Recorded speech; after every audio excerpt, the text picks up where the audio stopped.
Welcome to Pathetic, the podcast. We have ourselves, I hope everyone's ready for a nice snowy weekend. I hope you're probably listening to this snuggled up with a thing of hot cocoa, getting ready to shovel or a snow blow, whatever you're doing. Jeff, unfortunately, has caught the flu that's been going around here, so he won't be joining us tonight. He is very upset. He's going to be talking a lot about the John Harbaugh hire, so keep an eye out for that clip coming forward here. But I do have Teddy with us today. Teddy, how are we doing tonight? I'm doing great, Mike. I've had a comeback week sports wise, and we both have. So Yes. it's good. Life is good.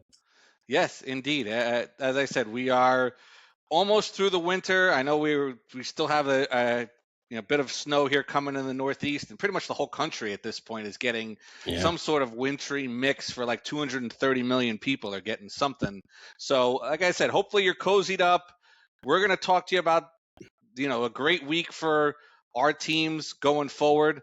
We're going to start with baseball. I know football is the king, and we'll certainly get to the games and the preview of everything and the coaching carousel, but we got to start with baseball. Teddy, we have had some week between the Yankees signing Bellinger and all the moves the Mets are making. Let me hear your thoughts on what David Stearns has finally kind of woken up from his winter slumber and is making some moves here.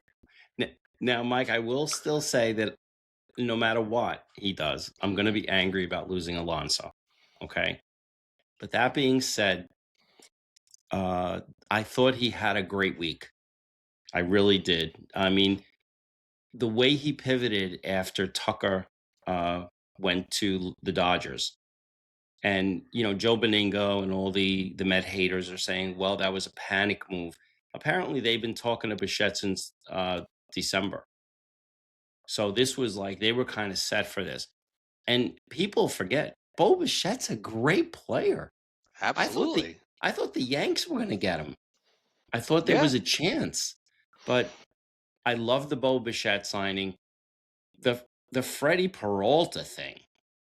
I mean, Yep. You can't cry over losing Jet Williams and Brandon Sproat. Jet Williams is a 5'8".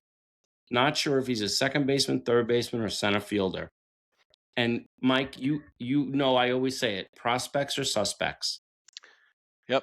Right. So Unless you're you're trading away Derek Jeter or somebody like that, and those guys don't get traded. Those can't miss prospects or end up in the major leagues a year and a half, 2 years after you draft them anyway. So they don't have enough time for you to trade them to someone else. If they're that great of a guy, if they need so much time in the minors that they got to season them and do this and that, how many of those guys you get traded and you never hear from them ever again? Exactly. You never hear from them. So the other thing is the other guy they got, Tobias Myers. He's a really good pitcher. And so, I mean, yeah, they did give up a bit from, I think they gave up their number 2 and their number 5 prospects for that, but that was fine. Luis Robert as well. You would have said, yes, I completely forgot about that. Luis, you would have said to him, 2 years ago, if you would have got him, that was like the unbelievable signing. So I think if you get him in a situation where he's got some juice going, I think that's another kind of like a Cody Bellinger kind of spot where you get him into a team that's contending and has some juice behind it. That guy could get easily wakened right back up and be a guy again. Yeah, I mean, he has had a rough last couple of years, but again, a lot of that, like you said, he's playing with the Chicago White Sox, who were just awful. Yeah, there's no buzz in that stadium. That stadium is a tomb. The team has been terrible every single year. They're basically out of it by the time you hit Memorial Day. So if you have a team that's ready to go and there's some juice behind it, and you got Soto and you got all the other guys that they're going to be on that team, I think he's got a real chance to be another guy. Hopefully he's not a Mullins repeat, which is the only thing you'd be concerned about. But I think he is certainly somebody who can, be a difference maker at some points in the season. And you look at him in that lineup, he's going to have a lot of protection around him. So, I mean, that's, I think now too, when you look at the rotation, which we always said was very suspect. Now you've got Nolan McLean, Freddie Peralta. You've got Sean Manaea, which he could now be the number 3. They're still talking about signing Griffin Canning coming back from an injury, which that would be fine. If you have David Peterson as your 4 and Tyler McGill as a 5, and who knows what if Jonah Tong has a great spring and a really good start to his AAA season, he'll be up in May or June. Yeah, I think that Stearns has definitely done a good job, you know, getting back to where I think this Met team is better than it was last year. I Absolutely. do. I I think you have to really say do. that just from the pitching staff point of view, because Yeah. that was your big question going into last year was who's going to be the pitchers going to be able to replicate what they did the year before, Yep. and clearly they didn't.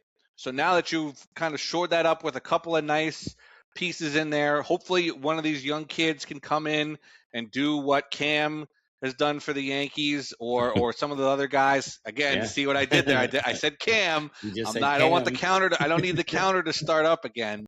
So, um, so I think you got to be happy with the way things are going Yeah, right now. I am. You've got to be happy because and honestly, I felt listen, would I have liked to see Cody Bellinger in the Met lineup? Yeah, I probably would have. But I think that it's better that he is back with the Yankees. I mean, he hits great in Yankee Stadium. He's built for that place. Yep. And and honestly, I don't know. I just think that maybe that would have been a luxury we didn't need at this point. You know? Yeah. Ultimately, I was along the lines of I knew he was eventually going to sign with the Yankees. They were doing this whole song and dance about the Yeah. 5th year, the 6th year, all this stuff. He wanted to be here. The Yankees wanted him. It was just working with the agent to figure out how to get the numbers on the right Yep. place and say the magic word that gets him to sign the deal. And so once you saw everybody else kind of falling by the wayside and landing in a lot of the places where they were going to be, it ended up right where we thought he was going to be at the beginning, and which is Yeah. back with the Yankees because he Exactly. wanted to be here. He loves the Yankees. He loves the clubhouse. He loves Aaron Boone. He Yep. loves everything that's gone on here. And and if you're a Yankee fan, you love everything that he's done this entire Oh, season. He for played sure. every single day. Yep. He hit in the clutch. He hit for power. He drove in runs. He played a solid defense. He could play any of the outfield positions if you need him to. And So first base if he that's had to. exactly. He grabbed his first baseman mitt and said, "I'll play that for a little while we figure out Yep. what's going on there." And he's now here, and he's here for a while. So, and I'm happy about that. And I think that the Yankees are set up as well because their problem was their pitching staff.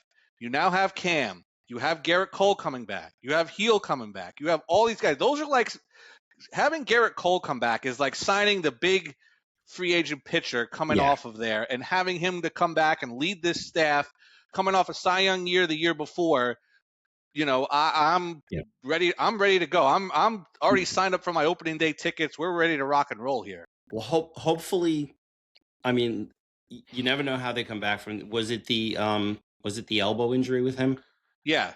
Yeah. So you never know how they come back, but I mean, today guys do come back a lot better with it. But yeah, you're right. You add him to that. Even if you didn't add him to that rotation, I think you'd have a solid rotation. But you get him, and then eventually you get Rodon back too, because remember he was injured Right. and he had some kind of a surgery. So I think both teams are pretty solid right now. Yeah, I I think you really got to be do. excited. You got to be excited about these teams. This is unlike Yeah. the football teams where we really dumb optimism going into the Ye- seasons for Exactly. us. I think there's real reason to be optimistic about both of these teams, and I agree. I think some of the stuff that the division has done, especially the AL East, it's going to be electric. All those games, the games against Yeah. Boston, what they've done. Hmm. Baltimore now with Alonso, Toronto doing some things. Even everyone in the AL, even Tampa's going to be sneaky good. They always are. They're always going to be a pain in the ass no matter what happens.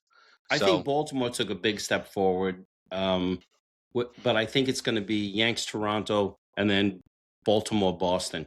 But I yep. think Boston lost a lot by losing Bregman. Yep. But I I mean, think they they did really get Suarez from the Yeah. Phillies, so I think that's a big help for their pitching staff. But Hmm. again, I don't know where you're going to come up without those runs from Bregman in that Exactly. lineup, because there's Yep. nobody. I don't know Yep. who else you're going to have in that lineup. There's a Ro- big hole that they're going to have to fill That's a there. huge hole, but well, they always find hitting somewhere. I mean, So you know, they hit in a little league ballpark, so it's very easy for them to find someone who can hit the ball either really high over that left field fence or right down the right y- field line, like I would be, and get it over you that know, 301 or whatever it maybe is. maybe you shouldn't be talking about little league ballparks, Mike. Well, Mike. okay, Mike. it's all right. Hey, they gotta pitch there too, so Yeah, that's what it no, is. that's true. It's true. But yeah, So. yeah, there's a lot of reason for the two of us to be excited. And I'm sure Jeff's excited too about that. Oh, So absolutely. We were texting back and forth when yeah, the Bellinger signing happened, and we were, it had to get done. And yeah, again, absolutely. I was one of the people who said it's going to get done. Don't listen to all the hype about him going elsewhere or looking to other places. Yeah. You just had to let the dust settle, let some of those other people get their money and see what the market was, and the Yankees found their number, and he found his number, and now he's here. So These full players no trade every clause, couple of opt outs after like 2 years or 3 years. yeah. So he's going to be in your left fielder going forward. All these players are afraid to be the first one to sign. Exactly. So Unless you're going to the Dodgers, in which case they'll just throw money at you and then pay you until 2075 or whatever they're doing with all this deferred money. So hey, Mike, before we go anywhere else, and we didn't talk about this. I just want to throw this out quick. I don't know if you've looked at the MAC men's basketball standings. Can you believe St. Peter's is 8-1 in the MAC? yeah, I'm I blown did see away it. by that. I've been watching. I've been looking. Manhattan played a lot of really good teams. They went out west and they played USC and Arizona and a couple other big teams in one of those tournaments out there in Hawaii, and then they played at USC actually in their home gym when they were out there. So their record is not as good as you would think because they played a lot of those big teams to start the year, but they've been competitive in a lot of their games too. So the MAC's always fun. This is like the time of year where you start to pay attention a little bit to college basketball. Yeah. We'll have to do maybe a friendly wager on the two Peters Manhattan games. Absolutely. Going forward, so I think there's one. I think on my birthday actually that I think they play. Oh really? I think they play, but I'll be in Florida doing my Spartan race on my birthday. Yeah. But and we've got to do a bracket too. Yes. We will 100% do a bracket when that time comes. We will, pick our final fours, and I am always locked in. I have those 2 days in the casino with you are ridiculous my boy Finnegan, where we spend the 48 hours basically locked in a casino not locked. We are choosing to be there, but we're there 24/7, 365, locked in on those 2 days. So yeah, it's two of my favorite days of the year when it comes to college basketball. So people, if you've never seen Mike when he locks in, he makes it sound like he's only betting on basketball, but he's not only betting on the college basketball. He's betting on horse racing and anything else that's on any of the TVs that are on in the any of the TVs, and then I'm going in between there, taking the winnings and going right to the craps table, and then the blackjack table, and then a poker tournament. So it's just it's a fun couple of days. So we'll definitely put up some videos from that when that time comes as well. Heather and Charlie went to Las Vegas this past weekend. I saw that. I saw the pictures. Yeah. And when they landed and Heather got into Vegas, she texted me and it was all caps and it just said, "I love this place." Yeah. Yeah. Because you have those slot machines. As soon as you walk off the plane, they're standing right in front of you, and it's all the popular ones. They got the Wheel of Fortune, they got the Huff and Puff, they got all the ones that everybody wants to play right there in the airport before you even get to your bag. Your bag is going to be spinning around that little carousel for a while because you're sitting there, and playing they hit the slots. A big one. And they had a big one, like the first minute in there, couple of $1,000 or something like that. They went to a That's a Vegas great way to Golden. start a trip. I've had a trip where I Yeah. did that, where we got to the hotel, we went to go to dinner, and I hit a royal flush on a video poker machine Oh, while we were waiting for our table for dinner on the first night for like $800, and I'm like, this is gonna be a great weekend because, well, um, they also yeah, went to the Vegas Golden Knights game, but I I think Heather said, "I'm only staying for for a period. I'm not wasting my time at a hockey game." But I mean, to be fair, I think the pregame for Vegas Golden Knights, I Yes. heard, is unbelievable. It's like a Vegas show that you get before the game even starts. Yep. So if you get a chance while you're out there, I know we're going in September to go see Foo Fighters, but I Foo don't think the Fighters. um, NHL season will start yet. So hopefully the You'd have to Raiders are see like home. a preseason game or something. Yeah, hopefully the Raiders will be home that weekend, and we'll get to see a game there at Allegiant, because that Hmm. place is awesome. I'd love to Yeah. see a game Yeah. there, but you know, we're moving our way closer to the warm weather, the springtime, but we do still have some football games left. We're down, believe it or not, to only 3 precious NFL games left in Yeah. this 2025 NFL season. And what a weekend it was. We had 2 really good games and 2 real stinkers that Hmm. Teddy, any thoughts on the weekend games? And I'll share my thoughts after that. Well, I was really surprised at the Buffalo game. I really was, and listen, I would kill to have the kind of record and the kind of good things that have happened to that's happened to Buffalo happen to the Jets. But listen, when you look, the bottom line is they've had Josh Allen for this long, and for whatever reason, they don't win championships. Whether it's and I think the referees were horrific Yep. in that game. And I honestly think that firing McDermott was a mistake. And if you listen to Pagula when he talked about it, he talked about looking at players crying in the locker room. And I looked at our quarterback crying in the locker room, and I knew I had to fire our coach. And then after he fires them, the whole team is kind of like upset because their coach is gone. They loved him. And I, all the things they needed, again, look at the GM not supplying the team with what they need. I thought Yeah. that was really awful. And honestly, CJ Stroud Yep. was that That's might where have I been was one of the going. worst. That's one of the worst playoff performances I've ever seen. And how Ever. do you come back with him in the third quarter after throwing 4 interceptions in the first half? And you I don't have Davis understand that. Mills, who was a pretty good quarterback when he was in Yep. there for those couple of games. Why Yep. wouldn't you not try to get a spark going? Because this defense played their ass off in that They game and did. were trying to win. They really were doing everything they could to, and say what you want, New England's offense has not looked good in either of the 2 games. I know, No. Drake May threw for three touchdowns in that game. Yeah, when you start the ball at the 25-yard line, you're going to score Exactly. touchdowns in this league if Yep. you're a halfway decent quarterback. So I don't want to hear any of this nonsense about how they're played so well. They played like Yeah. crap against the Chargers. They Yep. played like crap against the Texans, only because they got 4 interceptions and all those turnovers that Yeah. they were even in that game, because they made Drake May's life miserable. Yep. He fumbled the ball 4 times, he lost 2 of them, and they got like no points off those 2 turnovers, which is, And if they mad is score that touchdowns defense? there, you got a shot in that game, and that's easily a game that is very close down the end, Yep. and I would take Houston's defense to get a shot there. But That defense has to be so ticked off that basically they were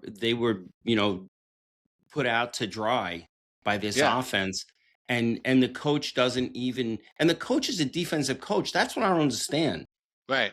Doesn't he realize that your defense is doing everything they can? Make the change. Yeah. You got to have the balls to do that. I'm sorry. You can't sit there and say Yeah, that you're right. looking at the way he walked off that field at halftime, looking like a deer in the headlights on the Yep. sideline and looking like the game was they wore him down. He was done. And then to come Yeah. back out with him in the second half, I don't know. If Yeah. I'm a Texans fan, the 12 of them that there are, I don't know how happy you're going to be about going forward with CJ Stroud as your quarterback, because you've seen him now in a couple of games where he's not looked really good in terms of No, in the playoffs. not at all. Not at all. So yeah, so those are my takes. I mean, my four picks, I think I went 1-3. Yeah. I only had the Bears lost a close one. That's Yeah. another weird team. That's a strange team. Again, I would trade, I would trade to be them, Uh, but I that mean, that is a weird team. you have you have the guy who's got the clutch gene in his body. That throw at the end of the fourth quarter, Amazing. I couldn't even. I was sitting and I was speechless I looking at know. that because I see him dropping all the way back 20 yards. I've seen this. I've played Madden. That's exactly what you do in Madden. You drop as Yep. far back as you can, and then you just throw the ball up and hope somebody's there. And credit to Cole Kmet for being Oof. that wide open at the end of that, finding a spot and just going to where the ball was. And Yep. I mean, it stinks that they lost in overtime. I mean, they had their receivers really kind of let them down in that game. There was a lot of drops DJ Moore that they was had a chance to terrible. really, win that game in overtime, and especially when the Rams, punt the ball back to them, and now they have a shot to go down and kick a field goal and win. So And the interception that hurt, that I think that was more on DJ Moore than it was correct, on exactly. That was Caleb not Williams. Caleb's fault. That No, interception. Their not receivers at really all. let them down. I think if you're a Bears fan, you got to try to get some sort of receiver in there who knows what they're doing to help Yeah. this quarterback out, because you see he's got the stuff. I would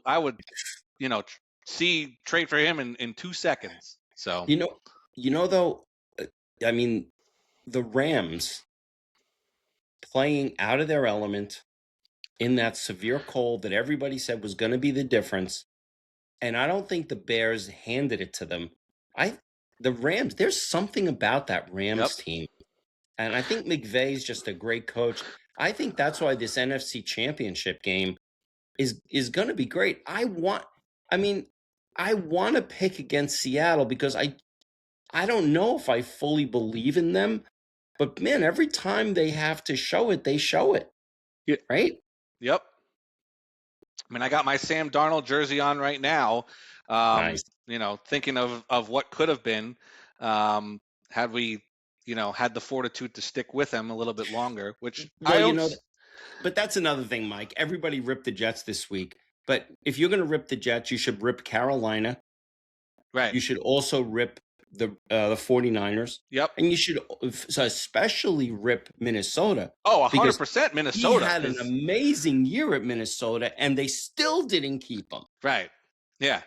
Yeah, exactly. Because just because he had one bad game down the stretch, and Right. some of that wasn't even his. Some of that wasn't on him. I mean, they were outmatched in a couple of those games going down the stretch, and in the playoffs they ran into a buzzsaw. So, But it's funny. All these people that wanted to rip Sam Darnold for having the bad game at the end of the season, and now they're all eating their words. oh They yeah, have a very short memory, because those are the same people that are ripping Dante Moore for having a rough game against Indiana, ripping Ty Simpson for having a rough game at the end.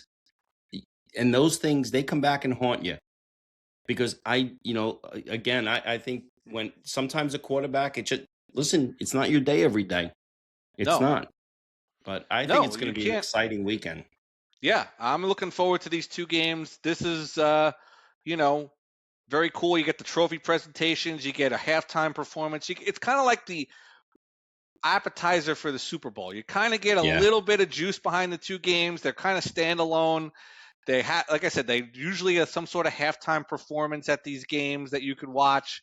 So it's getting you ready for 2 weeks when we get a Super Bowl. And God, 3 of the 4 teams I would be very happy about. Obviously, there's one that I just can't No, I can't. fathom them doing, especially the way they've done it. As we just talked about 2 minutes ago, the way that they've done it, they've played literally no one. The only team they played that was half a team was the Bills, and Yeah. they split the 2 games with them. So, Yep. you know, it's frustrating because, Yeah.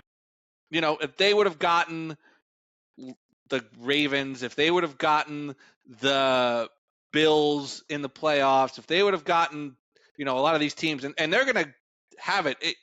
And the fact that they're going to now have to face Jared Stidham instead of Bo Nix. But I will say this.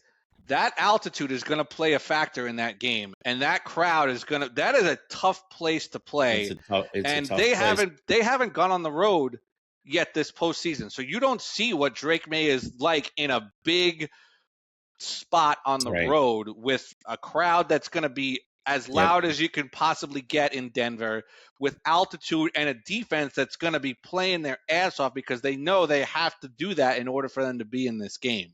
So. But listen, the other thing is you got Jared Stidham, but he's got the perfect coach for that game because McVay does a tremendous job with quarterbacks. Yeah, and Sean Payton is unbelievable. McVay, I mean, Sean Payton, yeah. But I think Stidham's going to surprise you, and I think he's going to do a good job managing the game. Listen, I can't pick New England under any circumstances. Nope. You know, nope, even if they're playing the Little Sisters of the Poor, I'd pick the Little Sisters. Yep. But go West German Army. Let's go. North Korea. How about it? Let's do it. Mike, I have one question for you. Yep.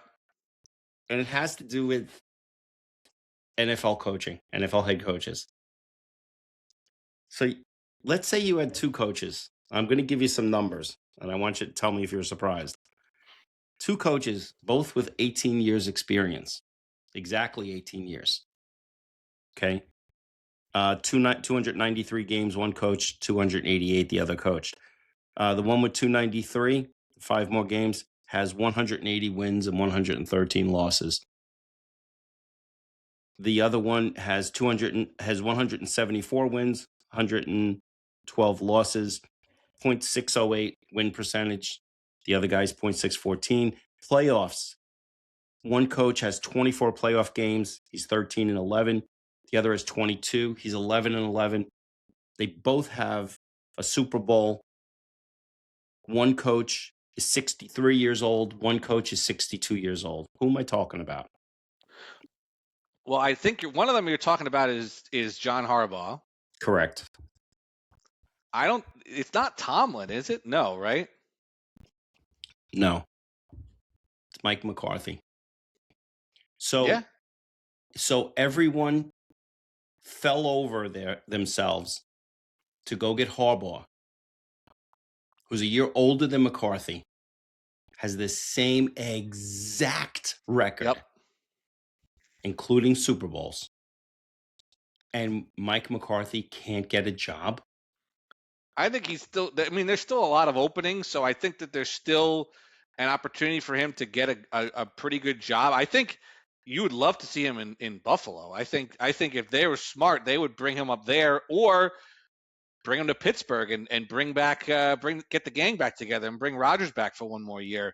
Have Rodgers and McCarthy come back. Well, I think Dable's getting the job in Buffalo. Good. I'm so happy. Yeah. I'm so happy he's getting that job because they're going to lose Joe Brady when that happens. But I mean, I'm not hearing his name for any of those gigs. I'm not hearing his name at all. I mean, Robert Saleh gets the job in Tennessee. I mean, that's a spot where could be another one. That could be another disaster for him. Yeah, hopefully he has a better contractor for his house in Tennessee than the one he had in New Jersey, where he had to live in a hotel room because his kitchen was a disaster with all his kids. I'm hoping they got a better realtor in Nashville in terms of that, because that could be a legit, exactly the same thing. A high draft pick quarterback who stunk his first year, who the coach got knocked out, who was a disaster the year before, and he's literally doing the exact same movie again. We've seen this movie before, Ted. It's this is literally part the 2. exact same thing. It was an awful year. He got Yep. fired halfway through the year, just like Adam Gase did. Yep. And now he's going right into that exact same situation. And you want to try this again? And at least this division is a little bit less tough because you have Houston, Jacksonville, and the Colts in Indianapolis. there. Yeah. So, you have it's not New England and Buffalo and Miami in there, which were all really good teams when he came in there. But, I mean, we've seen this movie before, Ted. It doesn't work out well for Rob Saleh whatsoever. And he was a great defensive coordinator in San Francisco. He could have just been a defensive coordinator. Do what Steve Spagnuolo did and just be a really, really good defensive coordinator and start collecting some rings like Spagnuolo has done. All gas, no brake. Oh, you better hope so because you cut the brake line. That's why. You want to really bring this thing home? The Tennessee Titans signed Zach Wilson as a free agent backup quarterback. Oh my God! I can't. It's unbelievable that's where Tennessee went. I couldn't believe it with all these other guys that are out there. You got all these coordinators who are offensive minded. You want somebody to come in and try to get Cam Ward back to what he needs to be doing and do have this team start to build something because as he said, keep it 100. We ass it was his quote this year. So that is not a great spot to come in for Rob Saleh. He wanted to hire Mike McDaniel. Right. And then he couldn't hire him. So now I guess he's probably going to bring LaFleur back with him, who was terrible as the Jets offensive coordinator. It's amazing that's the hey, we've been there. We know what this movie looks like. We've seen how this movie ends. This is the remake of Ghostbusters with Melissa McCarthy and those guys. We've seen what goes on. It's not going to go well, It's a great analogy, Mike. Great analogy.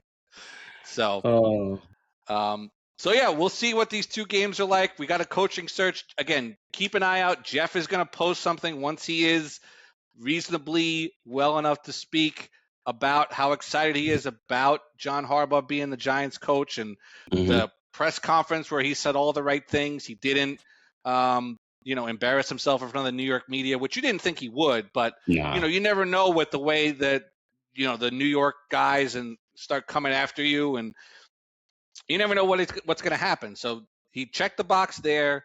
He said everything you want to hear. He sounds like he's bringing in the right group of guys to help this team out. And you got to be excited if you're a Giant fan. I mean, that's who you wanted. You got him. You got it done quickly. There was no futzing around. He got fired, and you brought him in, and you didn't let him leave until he signed, agreed to the deal, and then had the lawyers and the agents figure out the numbers and all that later on. Exactly. I do have Jeff's picks for this weekend, so we'll talk about them when we make our picks. Yes, we will do that. So, again, Jeff, feel better. Again, keep an eye out for that. He will post something this weekend with his thoughts and, go from there. So, with that, we'll go into the picks. Wait, you had a mush pick, though.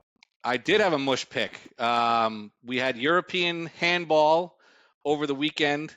Both of my teams did win, so they won their games, but they did not cover the spread. Croatia did not cover their 9.5-point spread against Georgia. They won by 3.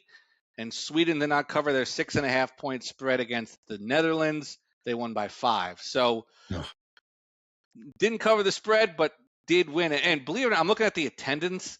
You know how many people showed up to watch Sweden versus the Netherlands? Now, granted, it wasn't Sweden. They are hosting the handball tournament. So it isn't an arena, but you want to guess how many people showed up to watch Sweden versus the Netherlands? If you tell me over 10,000, I'm going to be blown away. 11,800 people showed up at the Malmo Arena in Malmo, Sweden.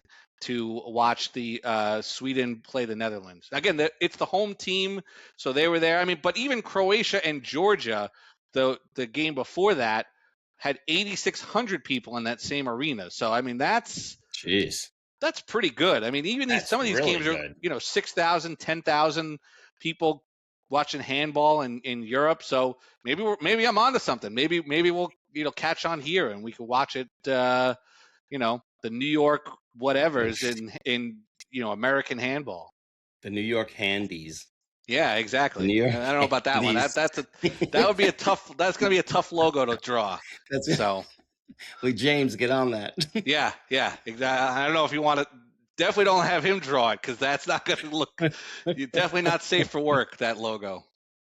Exactly. So, but I do have a pick for this week. We are going over to the basketball, kind of, pretty ho-hum, but we are going not to any sort of basketball league around here.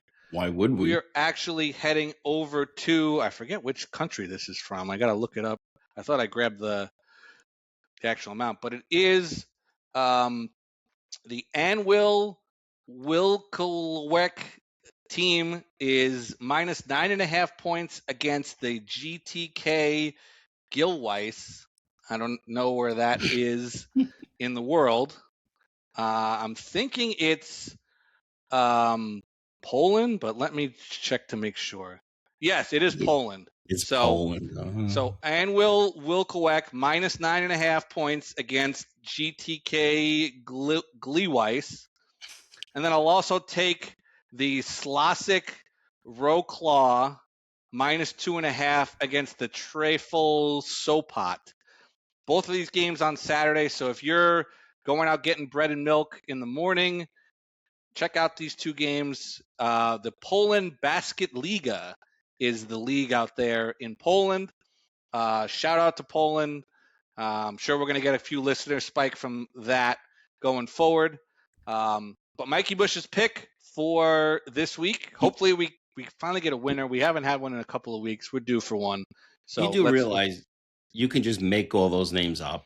I could. I might have. You never know. The Slavic Stroopwafels. Yes. Minus 2.5. Yes. That might be a team, Teddy. I might be wearing a Stroopwafel jersey next week. So. Have you ever had a Stroopwafel? I have. You brought them into the office when we worked together, and I actually buy them. They have them at the Christmas Kindle Mart in Bethlehem. They have good. The ones that they make them fresh in front of you, Teddy. Oh, see, that's nice. They have them sitting in like a crock pot that they just made, and they're all nice and warm. You get them right away, and they're delicious. Is that market open all year or just around? No, Christmas? It's only open around Christmas time. But they have it's called Stroopies. They're a local group around here that they sell them at all the different winter functions around here. But the name of the company is Stroopies, and they are really, really good. They're excellent Stroopwafels. And you know that what you're supposed to do, Di Gregorio told me Yes, you put them on top of the coffee mug. Yeah. And you let the molasses inside melt and get them all gooey and delicious. I'm going to have one, I think, Saturday and Sunday while we're waiting for the snow to hit. I'm going to probably get a couple of Stroopies. Listen, if you have extras, when we come out there to play golf with that outing thing you won, let's have a nice Stroopy. Yes, absolutely. We will definitely do that. So, alrighty. But yeah, shout out to Poland and all those teams out there. But we will go back to the NFL. We do have the two games we've already talked about. You probably I have an idea of where both of us are going. Before we do that, though, Teddy, can you recap our numbers from last week? I don't think it was very good, but so last week I was 1-3. I only won on the Chicago game. Jeff was 2-2. He won on all of a sudden he's a big New England guy, which of course. I want to crack him for that. Yeah. But he won on New England and on Chicago. And you were also 2-2. You won on Seattle and Chicago. So we were all on Chicago. So after the 10 games, Jeff is 7-3. I Yeah. am 5-5, and Mike is 4-6. Yep. So So congrats, Jeff, for winning the playoff yeah, picks here. It's gonna be tough to catch him at this point, but we will go through both games. First game, 3:00, Mile High Stadium. Jared Stidham and the Denver Broncos hosting the New England Patriots. Because of that quarterback change, we have New England -4.5. Teddy, we'll get your pick as well as Jeff's pick, and then I'll go after that. well, no surprise here. I'm taking Denver plus 4.5. I just think 4.5 is a lot of points because At this home, game, yeah, yeah, this game might be won by by New England. I don't think it's going to be by 4.5. Quite honestly, I don't think New England's walking out of here with a win. I think it's finally going to catch up to them. They're going to be playing a team that is pretty solid, well coached, and I think that Sean Payton's going back to the Super Bowl. So I'm going to take Denver plus 4.5. and Jeff is taking. Jeff is taking Seattle. No, Excuse me, New England. New England. yep, So he's a big he's Patriots definitely on guy that. now. Oh, he loves Drake May. Yes, he does. So He yeah, was all on him when he got drafted. So he wanted the Giants to take Drake May. yep. But I think So I think he's going to be pretty happy with Jackson Dart. I think I he'll be think so just too. fine. What about you, Mike? I'm also taking Denver. I can't, in my right mind, ever take New England in any sort of fashion. I'm with you. I want to see what Drake May is going to do in a ridiculous atmosphere here. The altitude, the crowd, the pressure of going to the Super Bowl. This is not a playoff game at home against a Yeah. team where somebody's turning the ball over 19 times. I think Sean Payton's going to do enough to make sure that Stidham is going to be in a situation where he's not going to have to win the game himself. He's going to have check downs. He's going to have screens. He's going to use the running backs quite a bit. And this is going to be a sloppy game. It's going to be a field goal game one way or the other, I think. Yeah. So absolutely give me Denver plus 4.5 in that game and have Sean Payton. I think they win, but I'm with you. But definitely if you're giving me 4.5 points, I'm definitely going to take them. So, and then the nightcap, NFC West tournament is where we got the final of it. Yeah. With Chicago mixed in there as well. But we have the Seahawks and my boy Sam Darnold home against the LA Rams. Seattle -2.5 points. Teddy, what are we thinking? I'm going with the Rams.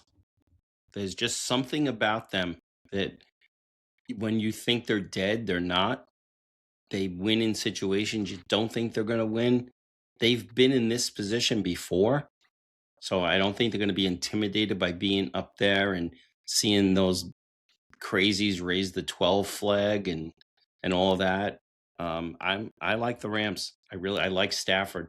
So, and I love Sam Darnold, but I like the Rams getting 2.5. And Jeff is Jeff loves Seattle. Loves Seattle. Given the 2.5. So we'll see. Maybe we can catch him.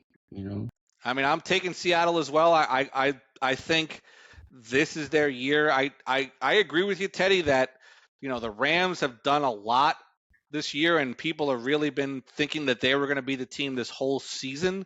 But you got to give Seattle some credit here. I mean, they went in. I know San Francisco was banged up, but they left absolutely no doubt in that game that they were going to do that and really just show up. And even when everyone was worried about Sam Darnold's oblique and this, and he didn't throw the ball, I think he was just fine. So, I think Seattle is going to do something here. I'd love to see Sam Darnold get to a Super Bowl. He's deserved it with all the stuff that he's dealt with between the Jets and the Panthers and the Niners and really what happened last year in Minnesota, like we talked about before. That's the real travesty. And him to come back and be as good as he was this year, I'm going to ride him. I'm going to ride the home team in that spot. So give me the 2 1 seeds. We haven't had that in a while. The both 1 seeds making the Super Bowl. Although, did we get that last year? Was Kansas City the one? I don't think Kansas City was a one I thought the last Eagles year. were last year, but I No, don't know if Kansas City was. I don't think Kansas City was a one last year. But anyway, 2-1 seeds winning their 2 home games and getting to the Super Bowl. Denver, Yeah. Seattle, a rematch of the MetLife Stadium Super Bowl. Yeah. That's my prediction and Teddy's prediction, or Teddy's got Rams, Broncos, but And I would be upset if Seattle wins. yeah, But I just think for the picking, I'm picking the Rams. yeah, absolutely. So that is it for us this week. Fun episode. This was a lot of fun, Teddy. Again, Jeff, we hope you feel better. Yeah, you feel better. You know, the flu is no joke. You know, this is we talked about washing our hands last week, and all of a sudden we got he got sick right after that, of course. So, but yeah, everyone stay safe out there. If you're around, take some breaks, listen to the podcast in between shoveling, take a break, drink some hot chocolate, enjoy the sports weekend, and we'll catch everybody soon. But please like, subscribe, check out our link tree in the corner. Keep an eye out for Jeff's video going forward, and we'll catch everybody soon. Have a good night, guys.